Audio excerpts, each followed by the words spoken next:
Good morning. This is Greg Hernandez with Nasdaq's Market Intelligence Desk with today's look at the markets for Friday, April 16th. Futures are pointing somewhat lower this morning after Google reported earnings yesterday after the close. Now, interestingly, Google beat on earnings expectations, on revenues expectations, and all the relevant metrics. So there was 35% year over year earnings growth.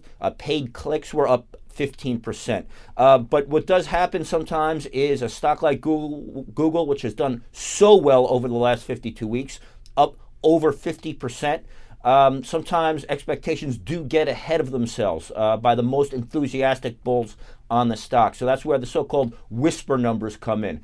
Again, in a bull market, stocks which have a great track record of beating official earnings estimates, people get so enthusiastic about that stock that the most enthusiastic expectations get ahead of any published official estimates, if you will. And that seems to be the case with Google, which was trading lower as soon as they reported earnings again last night after the close. Also, there were reports this morning that some investors were disappointed with the announcement that CEO Eric Schmidt would not be participating in quarterly conference calls. So again, Google very central to the news so far this morning. Also in earnings, Bank of America beat earnings estimates. Looks like they did pretty well there, and that stock was trading higher in pre-market activity. And General Electric beat earnings but missed on the revenue line. So again, General Electric, an important company involved in a variety of businesses, including lighting, defense and aerospace, financials, and of course NBC Universal Broadcasting.